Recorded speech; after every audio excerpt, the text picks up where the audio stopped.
In this Wix tutorial, I'm going to show you how you can add a business address and a logo on your Wix website. So for this, all you need to do is sign in on Wix, then go to to the back end of your website. So go to the dashboard. So this is the dashboard and back end of my website. Once you're here, you can take a look on the left side of your screen and you'll find all of this. You'll also find settings. You want to click on that, which is going to launch this not drop down, but it pretty much launches menu, right? Click on overview. Then right here, you'll find all of this stuff. You will find site address, but then right there, general information. You want to click on manage. If you then scroll down, you'll find business or website name. First of all, you'll find logo right there. So click on add logo.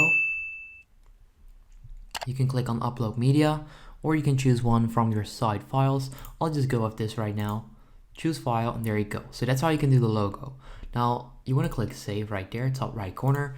Then you also want to know how to change your business address, right? So for that, you want to scroll down. Right there, you'll find location. Tell us where your business is based. Right there, you can then add your business address. So type in your address, type as your address description. If you want to, it's optional. And you can also do all of this, but I'll leave that up to you. So that's pretty much how you can add or change your business address on Wix and add a business logo. So if this video helps you out, leave a like, and then I'll see you next time. Have a good day.